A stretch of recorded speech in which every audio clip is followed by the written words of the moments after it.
Welcome to blue print study channel. ఈరోజు మనం చూసే grammar topic figures of speech. ఇది టెట్ సిలబస్లో లేదు, ఇది ప్యూర్లీ డిఎస్సి ఇంగ్లీష్ మెథడాలజీ సిలబస్లో ఒక topic. So figures of speech అనేది డిఎస్సిలో ఇంగ్లీష్ ప్రొఫిషియన్సీ వాళ్ళ సిలబస్లో కూడా పడదు. ఎవరైతే ఇంగ్లీష్ మెథడాలజీ తీసుకున్నారో వాళ్ళ టాపిక్ మాత్రమే ఈ figures of speech. Okay, so SA అవని, టీజీటీ అవని, పీజీటీ అవని ఇంగ్లీష్ తీసుకున్న వాళ్ళకి ఫిగర్స్ ఆఫ్ స్పీచ్ అనేది మీ సిలబస్లో ఉంది. సో ఈ ఫిగర్ ఆఫ్ స్పీచ్ అంటే ఏంటి అన్నది చూద్దాము. తర్వాత సిలబస్లో మనకి 8 ఫిగర్స్ ఆఫ్ స్పీచ్ ఇచ్చారు. వాటిని మనము ఒక్కొక్క దాన్ని అర్థం చేసుకుని వాటిని మనం ఎలా ఐడెంటిఫై చేయాలి అన్నది చూద్దాం. Okay, so what are the 8 figures of speech? మనకి సిలబస్లో ఉన్నవి simile, metaphor, apostrophe, personification, metonymy, synecdoche, irony and alliteration. Okay, so అన్నిటికంటే ఫస్ట్ మనం చూసేది సిమిలీ. ఇది అన్నిటికంటే ఈజీ టు ఐడెంటిఫై. సిమిలీ అన్న వర్డ్లోనే మనకి సిమిలర్ అన్న వర్డ్ వినిపిస్తుంది కదా. సో 2 డిఫరెంట్ ఆబ్జెక్ట్స్ని మనము కంపేర్ చేసి, ఆ కంపేర్ చేసేప్పుడు ఆ సెంటెన్స్లో మన లైక్ కానీ యాజ్ కానీ వాడితే అది మనము సిమిలీ అని చెప్పి గుర్తుపెట్టుకోవాలి. సో సిమిలీ అనేది it compares 2 different things using like or as to highlight the similarities. ఈ 2 ఏవైతే కంపేర్ చేస్తామో ఇవి రిలేటెడ్ ఐటమ్స్ ఉండకూడదు, ఇవి టోటలీ డిఫరెంట్ ఐటమ్స్ ఉండాలి. Like for example if I say her smile is as sweet as honey అని చెప్పి ఇచ్చాం కదా. స్మైల్కి హనీకి అసలు మనం కరెక్ట్గా అసలు ఆలోచిస్తే ఏమీ అది కంపారిజనే ఉండదు. కానీ మనం ఇక్కడ ఇలా 2 డిఫరెంట్ ఆబ్జెక్ట్స్ని మనం కంపేర్ చేస్తున్నాం కాబట్టి అలాంటి కంపారిజనే మనకి సిమిలీ కింద పడుతుంది. సో ఇందులో ఇక్కడ నేను 4 సెంటెన్సెస్ ఇచ్చాను. Her smile is as sweet as honey. Her smile అంటే ఆమె నవ్వు హనీ అంత తీయగా ఉంది, తేనంత తీయగా ఉంది అని చెప్పి అంటున్నాం. సో ఇలా మనము 2 డిఫరెంట్ ఐటమ్స్ని కంపేర్ చేస్తున్నాం, ప్లస్ కంపేర్ చేసేప్పుడు యాజ్ అని చెప్పి వాడి కంపేర్ చేస్తున్నాం. అలాంటి కంపారిజన్ మనకి ఫిగర్ ఆఫ్ స్పీచ్లో సిమిలీ కింద పడుతుంది. He is as Brave as a lion. అతను లయన్ అంత ధైర్యస్తుడు, సింహం అంత ధైర్యస్తుడు అని చెప్పి చెప్తున్నాం. సో ఇందులో మనము యాజ్ వాడుతున్నాం. Okay, the lake sparkled like diamonds. Lake మీద సూర్యరశ్మి పడ్డప్పుడు ఏమవుతుంది, అది మెరుస్తుంది, స్పార్కిల్ అవుతుంది. సో ద లేక్ అనే దాన్ని మనము ఇట్ స్పార్కిల్డ్ లైక్ డైమండ్స్ అని చెప్పి కంపేర్ చేస్తున్నాం with the word like. The child ran like the wind. ఎంత ఫాస్ట్గా పరిగెత్తాడు, విండ్ అంత స్పీడ్గా పరిగెత్తాట. So the child ran like the wind అన్నది కూడా లైక్ పెట్టి కంపేర్ చేస్తున్నాం. ఇలా లైక్ యాజ్ వాడి 2 డిఫరెంట్ ఐటమ్స్ని మనం కంపేర్ చేసినప్పుడు that figure of speech is called simile. So suppose మీకు ఒక సెంటెన్స్ ఇస్తా, which figure of speech is used in the sentence she sings like an angel. Okay, తను ఎలా పాడుతుంది, ఒక దేవదూత ఏంజిల్ లాగా పాట పాడుతుంది. కానీ మధ్యలో సెంటెన్స్ మధ్యలో మనకి లైక్ అని చెప్పి కనిపిస్తుంది. సో ఈ లైక్ అని కానీ యాజ్ అని కానీ కనిపించి మనం కంపేర్ చేస్తున్నాము అనిపిస్తే that is a simile. So tip ఏంటి, మనం ఎలా గుర్తుపడతాం సిమిలీని? ఫస్ట్ అసలు కంపారిజన్ నడుస్తుంది ఆ సెంటెన్స్లో అన్నది అర్థం అవ్వాలి. 2 లైక్ అని కానీ యాజ్ అని కానీ వాడి మనము కంపేర్ చేస్తున్నాం రెండిటిని అన్నప్పుడు అది సిమిలీ అన్నది మనం గుర్తుపెట్టుకోవాలి. రెండోది మెటఫర్. మెటఫర్ అనేది సిమిలీకి బ్రదర్ లాంటిది. మెటఫర్ కూడా 2 ఐటమ్స్ని కంపేర్ చేస్తుంది. 2 కూడా డిఫరెంట్ ఐటమ్స్, కానీ మధ్యలో మనము లైక్ అని కానీ యాజ్ అని కానీ వాడకుండా కంపేర్ చేస్తాం. లైక్ ఫర్ ఎగ్జాంపుల్ నేను తెలుగులో మా అమ్మ మనసు వెన్న లాంటిది అని చెప్పి చెప్తా. లాంటిది అన్నప్పుడు అది సిమిలీ అనమాట. అదే నేను మా అమ్మ మనసు వెన్న అంటే మా అమ్మ మనసుని డైరెక్ట్ నేను వెన్న అని చెప్పి అనేస్తున్నా కదా, that becomes a metaphor. So మా అమ్మ మనసు వెన్న అన్నప్పుడు నేను this object is that object అని చెప్పి డైరెక్ట్గా నేను కంపేర్ చేస్తున్నప్పుడు అది మనకి ఫిగర్ ఆఫ్ స్పీచ్ మెటఫర్ కింద పడుతుంది. సో మెటఫర్ అంటే ఏంటి? ఆ metaphor directly compares two things by stating that one is the other without using like or as. ఇప్పుడు ఈ సెంటెన్సెస్ చూద్దాం. Time is a thief that steals our moments. టైంని మనము దొంగ అని చెప్పి అంటున్నాం, ఎందుకంటే అది మన టైం అంతా అది దొంగలు ఇచ్చేస్తుంది అని చెప్పి. సో టైంని మనము థీఫ్తో కంపేర్ చేస్తున్నాము, కానీ మధ్యలో మనకి లైక్ అని కానీ యాజ్ అని కానీ కనిపించకుండా టైమే దొంగ అని చెప్పి చెప్తున్నాం. Time is a thief. Okay, అలా మనం కంపేర్ చేసేది మెటఫర్. రెండోది చూద్దాం. The class room was a Jew. Okay, was like a zoo, as a zoo అని చెప్పి వాడట్లా మనం, కానీ కంపేర్ చేస్తున్నాం. క్లాస్ రూమ్ని ఏమంటున్నాం? క్లాస్ రూమ్ జూ అని చెప్పి అంటున్నాం. Life is a roller coaster. Life is like a roller coaster అనట్లా, life is a roller coaster అని చెప్పి అంటున్నాం. The world is a stage. World ఏంటి? స్టేజ్ అని చెప్పి చెప్తున్నాం. ఇలాంటి సెంటెన్సెస్ ఎందులో అయితే రెండు ఐటమ్స్ని మనం కంపేర్ చేస్తాము, రెండు అన్రిలేటెడ్ ఐటమ్స్ అయి ఉండాలి, మధ్యలో లైక్ కానీ యాజ్ కానీ ఉండకపోతే that is a metaphor. Okay, so suppose they ask you which figure of speech in the sentence her heart, which figure of speech is in the sentence her heart is a cold stone. her heart ni manamu cold stone అని చెప్పి అంటున్నాం కదా. So that is a metaphor. Okay, now మెటఫర్కి సిమిలీకి difference ఏంటి? రెండిటికి మధ్యలో రెండు కంపారిజనే, కానీ సిమిలీలో మనం లైక్ ఆర్ యాజ్ వాడతాం, మెటఫర్లో మనం ఆ రెండు వాడాం. Okay, third one, very important one, this is personification. Personification అన్నప్పుడు మనము నాన్ లివింగ్ థింగ్స్కి మనము హ్యూమన్ క్యారెక్టరిస్టిక్స్ని వాడి మాట్లాడతాం. ఓకే, అంటే సన్ స్మైల్ చేస్తోంది, క్లౌడ్స్ ఏడుస్తున్నాయి, ఆర్ విండ్ విస్పర్ చేస్తోంది, ఇలాంటివన్నీ మనకి నాన్ లివింగ్ థింగ్స్కి మనము హ్యూమన్ క్యారెక్టరిస్టిక్స్ ఇచ్చినప్పుడు that becomes a personification. Okay, so personification అన్నప్పుడు it need not be only non living things, it can be a abstract item కూడా.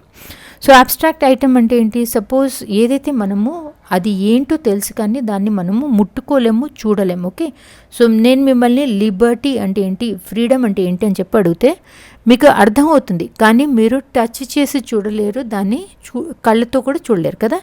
అలాంటి ఐటమ్స్ని మనము అబ్స్ట్రాక్ట్ ఐడియాస్ అని చెప్పి అంటాం. Now let us move in to the examples. The flowers danced in the gentle breeze. గాలి వీస్తూ ఉంటే పువ్వులు అటు ఇటు ఊగుతున్న దాన్ని ద ఫ్లవర్స్ డాన్స్డ్ అని చెప్పి వాడాం. డ్యాన్స్ అనేది మనము ఓన్లీ హ్యూమన్ బీయింగ్స్ చేస్తాయి. ఓకే, వాళ్ళకి వాడతాం. అలాంటిది మనము ఫ్లవర్స్కి వాడుతున్నాం, అంటే మనము వీటిని పర్సానిఫై చేస్తున్నాం, ఫ్లవర్స్ని పర్సానిఫై చేసి మాట్లాడుతున్నాం. సో ద ఫ్లవర్స్ డాన్స్డ్ అన్నప్పుడు that becomes a personification. Second sentence చూద్దాం. The wind whispered through the trees. గాలి చెట్ల మధ్యలోంచి వెళ్తూ ఏదైతే సౌండ్ చేస్తుందో దాన్ని మనము విస్పర్డ్ అని చెప్పి వాడాం. విస్పర్డ్ అంటే ఏంటి? గుసగుసలాడటం. గుసగుసలాడటం అంటే ఏంటి? మాట్లాడటం. యాక్చువల్లీ చిన్నగా ఎవరికి వినిపించకుండా సీక్రెట్ లాగా మాట్లాడితే దాట్ ఈజ్ అ విస్పర్ కదా. అది హ్యూమన్ బీయింగ్స్ మాత్రమే మాట్లాడగలరు. అలాంటిది మనము ద విండ్ విస్పర్డ్ అంటున్నాం కాబట్టి ద విండ్ విస్పర్డ్ అనేది this is a personification. The sun smiled down on us అంటే సన్ స్మైల్ చేసింది అంటున్నాడు, అవుతుందా? అవ్వదు. So this is again personification. The clouds wept all day long అంటే రోజంతా వాన పడుతూనే ఉందంట, కానీ మనం ఏమన్నాం? వెప్ట్ అన్నాం. వెప్ట్ అంటే ఏంటి? క్రై అని చెప్పి అర్థం. ఓకే, ఏడ్చినప్పుడు ఏమవుతుంది? కళ్ళల్లోంచి నీళ్ళు వస్తాయి, అందుకని చెప్పి వాళ్ళు ద క్లౌడ్స్ వెప్ట్ అని చెప్పి అన్నారు. వెప్ట్ అనేది ఓన్లీ హ్యూమన్ బీయింగ్స్కి మనము వాడతాం కాబట్టి ద క్లౌడ్స్ వెప్ట్ అనేది that is a personification. Now suppose they ask you a question, which figure of speech is used in the car groaned as it climbed the hill? Okay, కొండ మీదకి వెళ్తున్నప్పుడు ఏమవుతుంది? Car ఒక రకమైన heavy sound ఇస్తుంది కదా. అలానే మనం ఏదైనా బరువైన వస్తువుని ఎత్తినప్పుడు మనం కూడా చేస్తాం ఆ సౌండ్. ఏంటి అని చెప్పి ఎత్తుతాం కదా, that is a grown. Okay, so grown అనేది బేసికలీ కొన్ని యానిమల్స్కి వాడతాం, లేదు అంటే హ్యూమన్ బీయింగ్స్ చేసే కొన్ని యాక్టివిటీస్ అప్పుడు మనం చేసే సౌండ్ని మనము గ్రోన్ అని చెప్పి అంటాం. అంటే ఇది basically it is used for living things. కానీ ఇక్కడ మనం ఏమంటున్నాం, కార్ పైకి వెళ్తున్నప్పుడు ఇట్ గ్రోన్డ్ అని చెప్పి అంటున్నాం. And car is a non living thing. So non living థింగ్ని మనం లివింగ్ థింగ్ లాగా మాట్లాడుతున్నాం. ద కార్ గ్రోన్డ్ అని చెప్పి అంటున్నాం కదా. So that is a personification. So పర్సానిఫికేషన్ని మనం ఎలా గుర్తుపెడతాం? Look for actions or qualities usually attributed to human beings. Okay, fourth one is apostrophe. Apostrophe కూడా పర్సానిఫికేషన్కి కొంచెం దగ్గరగా ఉంటుంది, బట్ నాట్ ఎగ్జాక్ట్లీ. కానీ ఐడెంటిఫై చేయటం మాత్రం చాలా ఈజీ. ఆ సెంటెన్స్లో ఎప్పుడు కూడా మనం ఓ ఓ ఓ ఓ అని చెప్పి కనిపిస్తుంది. అలా కనిపించింది అంటేనే మనము అపాస్ట్రఫీ అని చెప్పి గుర్తుపెట్టుకోవాలి. ఈ 4 సెంటెన్స్లో ఓ ఓ అని చెప్పి ఎవరిని ఐడెంటిఫై చేస్తున్నాం? ఇక్కడ మనము ఓ డెత్ అని ఎవరిని అడ్రస్ చేస్తున్నాం? డెత్ని అడ్రస్ చేస్తున్నాం. డెత్ అంటే ఏంటి? డెత్ అనేది ఒక అబ్స్ట్రాక్ట్ ఐడియా. ఓకే, అదే మనము చూడలేము, అది ఏంటి అన్నది మనకు అర్థమవుతుంది, కానీ మనము టచ్ చేసి చూడలేము, మనకి కళ్ళతో కూడా చూడలేము. అలాంటి దాంతో డైరెక్ట్గా అడ్రస్ చేసి మాట్లాడుతున్నారు. O death, where is your sting అని చెప్పి ఏదో ఎదురుగుండా ఉన్నట్టు మాట్లాడుతున్నారు. ఓకే, రెండో సెంటెన్స్లో O William, you should be living now to see this. You should be living now to see this అంటే ఏంటి? ఇతను అసలు జీవించి లేడు, అయినా కూడా జీవించి ఉన్నట్టు మాట్లాడుతున్నాడు. O William, you should be living now to see this అంటే ఎవరైతే మన ముందు లేరో వాళ్ళు ఉన్నారు అని అనుకుని మనం మాట్లాడుతున్నాం. ఓకే, సో ఫస్ట్ దాంట్లో మనం ఏం చూసాం? అబ్స్ట్రాక్ట్ ఐడియాతో మాట్లాడుతున్నాము.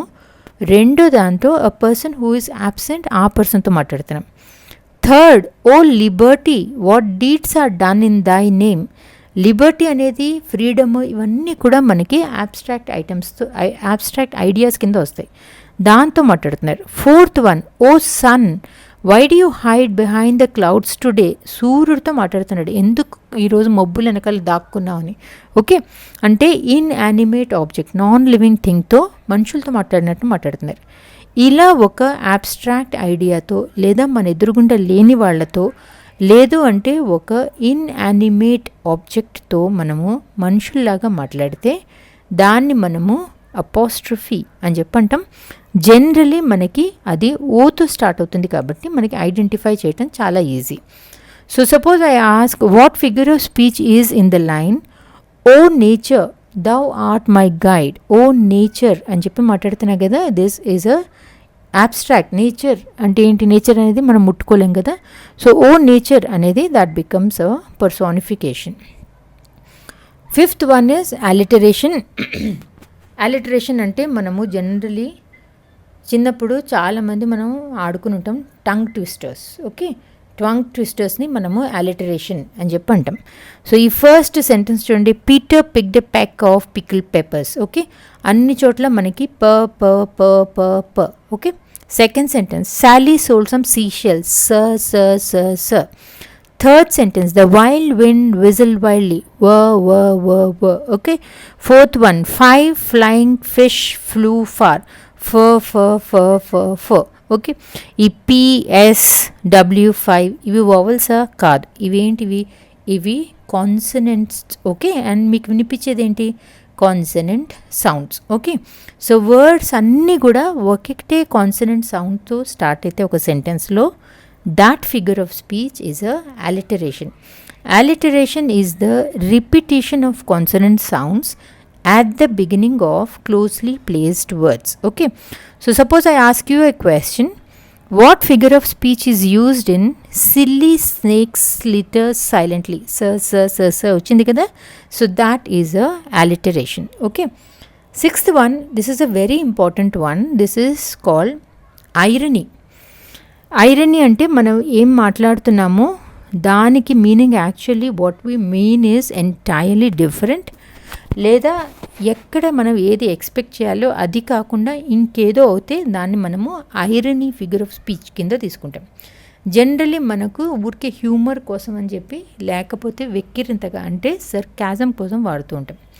సో ఐరనీలో 3 రకాలు ఉంటాయి, verbal irony, situational irony and dramatic irony. 3 కూడా ఇంపార్టెంట్, మీరు 3 గుర్తుపెట్టుకోవాలి. సో వర్బల్ ఐరనీ అంటే ఏంటి, మనం ఏదో మాట్లాడుతున్నాం కానీ we actually don't mean that. Okay, so ఒకరోజు మనకి బయట తుఫాన్ వస్తుంది. ఓకే, తుఫాన్ వస్తున్నప్పుడు వాట్ ఎ బ్యూటిఫుల్ డే అని చెప్పి నేను ఒక సెంటెన్స్ పాస్ చేస్తే it does not actually mean that it is a beautiful day. Okay, it is not a beautiful day అని చెప్పి అర్థం. తుఫాన్ వస్తున్నప్పుడు మనం బయటికి వెళ్దాం అనుకుంటున్నాము, సడన్గా చూసి వాట్ అ బ్యూటిఫుల్ డే అంటే దాట్ ఈజ్ అ సర్కాజం అనమాట, that is a verbal irony. So verbal irony అన్నప్పుడు when what is said is opposite to what is meant, అప్పుడు అది వర్బల్ ఐరనీ కిందకు వస్తుంది. Second is situational irony. ఇప్పుడు fire station ఉంది, fire station వాళ్ళ పని ఏంటి, their function is to put down fires. ఎక్కడన్నా మంటలు వస్తే దాన్ని ఆర్పటము ఫైర్ స్టేషన్ వాళ్ళ పని. అలాంటిది ఫైర్ స్టేషన్లోనే మంట వస్తే దాన్ని మనము సిచ్యువేషనల్ ఐరనీ కిందకి తీసుకుంటాం. ఎందుకంటే మనం ఫైర్ స్టేషన్లో మంట అంటుకుంటుంది అన్న ఆలోచన కూడా మనకి రాదు. Okay, so when the outcome of a situation is the opposite of what was expected, that is a situational irony. Third one dramatic irony. అంటే ఇది మనం జనరలీ లిటరేచర్ అండ్ డ్రామాలో వాడతాము. మొత్తం డ్రామా మనము ఆడియన్స్ లాగా కూర్చొని చూస్తున్నప్పుడు మనము వాళ్ళు డైరెక్ట్గా చెప్పని మాటలు కొన్ని మనకి అర్థమవుతాయి సిచ్యువేషన్, దాన్ని మనము డ్రమాటిక్ ఐరనీ అని చెప్పి అంటాం. So no let us look at a few examples. The plumber's house had a leaking faucet. Plumber పని ఏంటి, ప్లంబర్ పని పైపులు అవి లీక్ అవుతుంటే వాటిని ఫిక్స్ చేయటం. అతని ఇంట్లోనే లీకేజ్ ఉంది అంటే that is a situational irony.